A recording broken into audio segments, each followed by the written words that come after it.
श्रीमान गौरव वल्लभ जी, प्रोफेसर गौरव वल्लभ जी पधारे हैं, आ गए हैं, तो हम उनका एक बार स्वागत करते हैं तालियों से। हम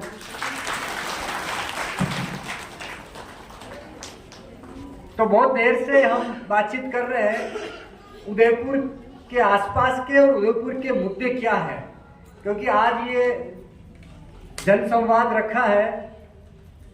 इस जनसंवाद के माध्यम से हम गौरव वल्लभ जी के सामने उदयपुर के जो समस्याएं या मुद्दे हैं या जो हमारी मांगे हैं वो हम आपके सामने रखना चाहते हैं, ताकि आप आपके पार्टी के माध्यम से और विधानसभा में जब आप जाएंगे तो वहां से भी, या आपकी पार्टी वहां पर रहेगी, वहां से आप किस तरीके से उदयपुर के जो मुद्दे हैं, गरीब ग्रामीण जनता के जो मुद्दे हैं, जो मांगे हैं, उनके ऊपर आप आगे काम कर सकें।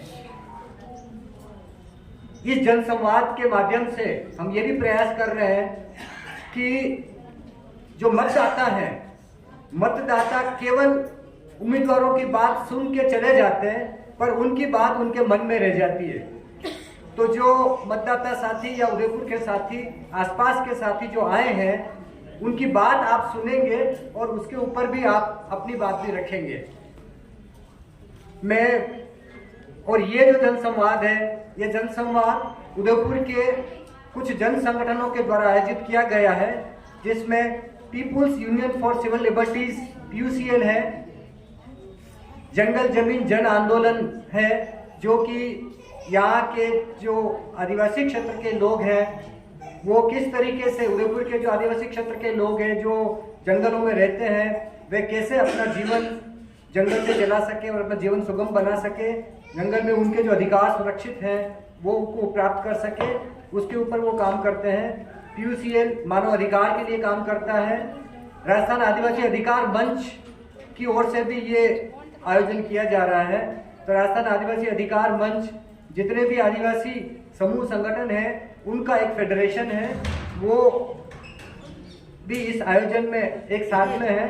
और प्रकृति मानव केंद्रित जन आंदोलन, ये एक जन संगठन है जो प्रकृति और मनुष्य दोनों को बराबरी के रूप में, दोनों को महत्व मिले, और जो कॉर्पोरेटाइजेशन में प्रकृति को अनदेखा किया जा रहा है उसके भी कई सारे इश्यूज है, कई सारे मुद्दे हैं, तो वो भी संगठन साथ में है। तो ये जन संगठनों के द्वारा ये जन संवाद का आयोजन किया जा रहा है। आप यहाँ पर पधारे हैं, हम सोच रहे हैं कि आप काफ़ी संवेदनशील हैं और जनता की आवाज़ सुनने वाले हैं। तो मैं एडवोकेट और जंगल जमीन जन आंदोलन के संयोजक श्रीमान रमेश जी नंदवाना साहब से आग्रह करूँगा कि आप आए और जो मांग पत्र संगठनों की ओर से, मतदाताओं की ओर से, उदयपुर की जनता की ओर से जो बना है, आप उसके मुख्य बिंदु हमारे सामने रखें और ताकि आप अवेयर हो सके। प्रोफेसर गौरव वल्लभ जी साहब हमारे बीच में हैं, तो वो इन मुद्दों को सुनेंगे ध्यान से और आगे वो भी इसके ऊपर अपनी बात रखेंगे। रमेश जी। भाइयों बहनों और हमारे बीच विराजमान उदयपुर विधानसभा के प्रत्याशी गण, उदयपुर शहर झीलों का शहर है और प्रकृति ने हमें काफ़ी दिया है, मगर जिस तरह से भूमाफिया और दूसरे लोग इसको बर्बाद करने पे लगे हुए हैं, आप उदयपुर के चारों तरफ देखिए, उदयपुर की सब तरफ पहाड़ियां काट काट करके के नया निर्माण कर रहे हैं, तो ऐसा लग रहा है कि दुनिया यही खत्म होने वाली है। जो शहर की खूबसूरती है उसको बर्बाद किया जा रहा है। शहर के पानी के स्रोत हैं उनको खराब किया जा रहा है। तो हमारा ये बात ये है कि ये जो सब हो रहा है ये अधिकारियों की मौजूदगी में हो रहा है। ऐसा नहीं है कि कुछ पता नहीं लगता है। मास्टर प्लान बनता है, मास्टर प्लान में ये होना चाहिए, ये होना चाहिए, ये तय होता है, पर मास्टर प्लान के खिलाफ बड़ा आदमी कुछ भी कर लेता है तो उसके खिलाफ कार्रवाई नहीं होती। तो हम आपसे ये चाहते हैं कि इस तरह जब हमारे प्रतिनिधि के रूप में आप जाएं उदयपुर के प्रतिनिधि के रूप में जाएं तो उदयपुर को बर्बाद करने वाले जो कर्मचारी हैं उनको चिन्हित कराएं, वो आइडेंटिफाई होने चाहिए, क्योंकि ऐसा नहीं है कि उनकी निगाह के बिना ये हो सकता है। हमारा ये है कि कृषि से गैर कृषि कार्यों के लिए जमीनें हस्तांतरण हो रही है, आदिवासी लोगों की, अनुसूचित जाति के लोगों की, पर असल में वो दूसरे लोग हैं जो उनको हस्तांतरित करवा रहे हैं। इसका फायदा आदिवासी को या अनुसूचित जाति के आदमी को नहीं मिल रहा। जो लोग करवा रहे हैं उनको फायदा मिल रहा है।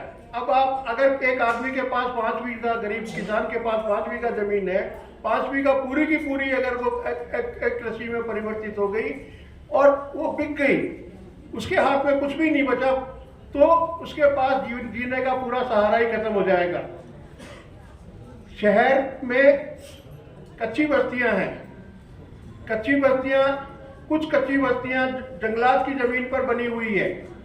आपको ध्यान होगा 2005 में केंद्र सरकार ने वन अधिकार मान्यता कानून बनाया और उस मान्यता कानून के तहत आवास का अधिकार भी दिया है। 13 दिसंबर 2005 से पहले के जो लोग बसे हुए हैं उनको आवास का राइट दिया जा सकता है। ये बार बार समझाने के बावजूद भी यहाँ पर जो कच्ची बस्तियां हैं, जंगल की जमीन में बसी हुई है, उनका नियमितीकरण नहीं हो रहा है। तो ये चाहते हैं कि ये इसके ऊपर भी आप आगे कार्रवाई करें। शहर का जो कैचमेंट एरिया है, वेटलैंड एरिया है, उसका सीमांकन बार बार होता है और बार बार उसको तोड़ दिया जाता है और कोई रोक ही नहीं। सीमांकन पे जो प्रभावशाली लोग हैं उस सीमांकन के दायरे में आकर के निर्माण कर लेते हैं, फिर नया सीमांकन हो जाता है। इसी तरह एक उदयपुर का अहम मुद्दा है कि यहाँ पर उच्च न्यायालय की खंडपीठ हो। उच्च न्यायालय की खंडपीठ की लड़ाई यहाँ के लोग, उदयपुर शहर के लोग, उदयपुर के आसपास के लोग, उदयपुर संभाग के लोग पिछले 40 साल से लड़ रहे हैं और सरकारों के आश्वासनों के बावजूद भी यहाँ पर हाईकोर्ट की स्थापना नहीं हो सकी है। ये हम चाहते हैं हमारे प्रतिनिधियों से कि ये सुनिश्चित करें कि आजादी के 75 साल बाद शहर के रहने वाले हर आदमी को आवास मिले। हर आदमी के पास घर होना चाहिए। जो शहर में, जो स्थायी रूप से शहर में रह रहा है, उसके पास घर होना चाहिए। और जो हजारों की तादाद में मजदूर बाहर से मजदूरी करने के लिए आ रहा है, उस मजदूर की भी कोई स्थायी व्यवस्था होनी चाहिए। विश्वविद्यालय, कोशिश ये हो रही है लगातार ऊपर से, सेंटर की तरफ से, कि प्राइवेट कर दिया जाए। और जो विश्वविद्यालय हैं, उन विश्वविद्यालयों के हमारे गरीबों के बच्चे वहां जा पर, क्योंकि सरकारी विश्वविद्यालय में कम फीस में बच्चे पढ़ सकते हैं, उनको कोशिश ये की जा रही है किसी तरीके से खत्म कर दिया जाए। वहां पर स्टाफ इतना कम कर दिया है कि एक अध्यापक है, पूरा डिपार्टमेंट चला रहा है। और धीरे धीरे कोशिश ये कि विश्वविद्यालय को खत्म कर दिया जाए। तो उच्च शिक्षण के संस्थान हैं, उसके बारे में भी आप ध्यान दीजिए और उनको करिए कि वो कम से कम गरीब आदमी का बच्चा, जो बड़ी मुश्किल, आजादी के 75 वर्ष बाद तीसरी पीढ़ी में जाकर के बच्चे पढ़ने लायक हुए हैं, और जब पढ़ने लायक ये स्थिति बनी है और आप उसमें प्राइवेटाइजेशन कर दोगे तो वापस पीछे वाली स्थिति में लोग चले जाएंगे। शहर के युवाओं को रोजगार की एक बड़ी मांग है। शहर में खेल के संसाधन बहुत कम है। उदयपुर में दूसरे डेवलपमेंट हो रहे हैं, पर उदयपुर में एक खेल ग्राउंड बनाया इतना दूर जाकर के, और उस पर भी कतिपय कुछ लोगों द्वारा कब्जा है। तो शहर के संसाधन आम विद्यार्थी को मिल सके, ये सारे है।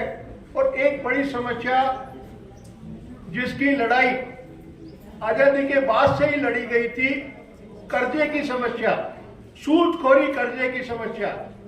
आज ऋण संस्थाओं के रूप में अब बड़ी बड़ी ये कंपनियां बना ली है, रिजर्व बैंक के नाम, अब उनका रजिस्ट्रेशन है कि नहीं है रिजर्व बैंक में, वो मनचाहे तरीके से ब्याज लोगों से वसूल करते हैं। लोगों को स्कूटर दिया, स्कूटर दे दिया, किस्तें बची, 2 किस्तें कम हुई, 2 किस्तें कम होते ही आपका स्कूटर जमा कर लेंगे और फिर मुकदमा कर देंगे, कितना भी मुकदमा कर देंगे। तो इस तरह से जो ऋण का एक जाल बनता जा रहा है पूरा उसके बारे में भी कोई ऐसी व्यवस्था होनी चाहिए कि ऋण कितना ऋण ले सकता है और कितने ऋण के ऊपर कितना ब्याज ले सकता है। 1962 में मनी लेंडर्स एक्ट बना था, उसको पूरी तरह से इन संस्थाओं के कारण से वो कर दिया है। ये जो मजदूर आते हैं उनके लिए भी अब एक शहर में निर्माण नजर आ रहा है, शहर में कंस्ट्रक्शन हो रहा है। शहर का कंस्ट्रक्शन करने वाले आप बैठे हुए हैं यहाँ पर, आपकी क्या सुरक्षा है? आपने शहर को सुरक्षित कर दिया, मजदूरों ने शहर को सुरक्षित कर दिया, बड़े बड़े निर्माण कर दिए, बड़े बड़े घर बना दिए, बड़े बड़े होटल बना दिए, बड़े बड़े सब बना दिए, पर आपकी कोई सुरक्षा नहीं है। तो इनकी सुरक्षा, जो कंस्ट्रक्शन वर्कर हैं, इनकी सुरक्षा के लिए भी आपको आगे जाकर के इन पे कार्रवाई करनी चाहिए। बहुत सारी मांगे हैं जो शहर का आदमी चाहता है कि यहाँ का जो प्रतिनिधि है वास्तव में यहाँ का प्रतिनिधि बने, यहाँ की समस्याओं को हमारे बीच में रहकर के आगे बढ़ा सके। इसी उम्मीद के साथ में हमने आज ये कार्यक्रम रखा है कि हम हमारी बात आपके सामने रख सके, जनता अपनी बात अपने सामने रख सके, और हम आपसे भी आशा रखते हैं कि आप भी अपने इलाके में जो भी प्रतिनिधि आए उनके सामने ये बात रखिए। ये लोकतंत्र है, लोकतंत्र का मतलब जनता का शासन है, जनता के द्वारा शासन है। आप अपने प्रतिनिधियों के सामने अपनी बात रखिए, उन एजेंडा, यहाँ का एजेंडा, उदयपुर के उम्मीदवार का एजेंडा उदयपुर की जनता को तय करना चाहिए, ऊपर से एजेंडा तय होकर के नहीं होना चाहिए। यहाँ के उदयपुर का एजेंडा कौन तय करेगा? आप तय करेंगे कि बाहर का कोई तय करेगा? उदयपुर का एजेंडा कौन तय करेगा? हम तय करेंगे। हमारा एजेंडा यहाँ उदयपुर का एजेंडा आपके सामने है, उनके बताइए कि ये है, ये गली का ये हाल है, सड़क का ये हाल है, नाले का ये हाल है, पानी की ये व्यवस्था, ये शिक्षा की ये व्यवस्था है। ये सारे के सारे एजेंडे चुनाव के अंदर निकल के आए, इसी मकसद से हमने ये संवाद रखा है। बहुत बहुत धन्यवाद।